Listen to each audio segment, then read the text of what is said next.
இப்போது நாம் பார்க்கப் போகும் இடம் கரிகாட்டுக்குப்பம்.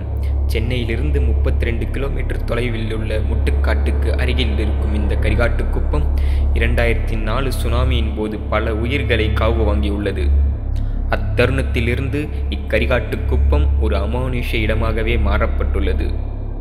இப்போது பொதுமக்கள் அங்கு செல்ல நினைத்தாலும் அங்கிருக்கும் தன்னந்தனி மரங்களும் பாழடைந்த வீடுகளும் நம்மை அச்சுறுத்துகின்றனர்.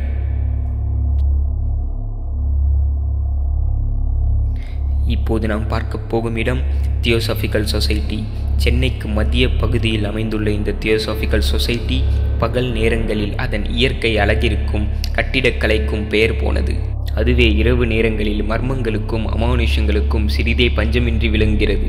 இங்கிருக்கும் அடர்ந்த மரங்களுக்கு நடுவே இருக்கும் பாழடைந்த வீடுகளிலிருந்து அலறல் சத்தம் வருவதாக பொதுமக்கள் கூறுகின்றனர்.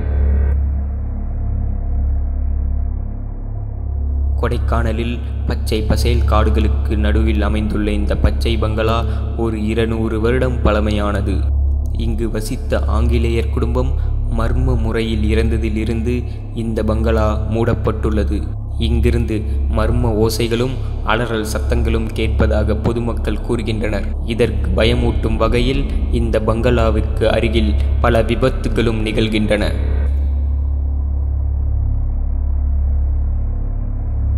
இப்போது நாம் பார்க்க போகும் இடம் விக்டோரியா ஹாஸ்டல்.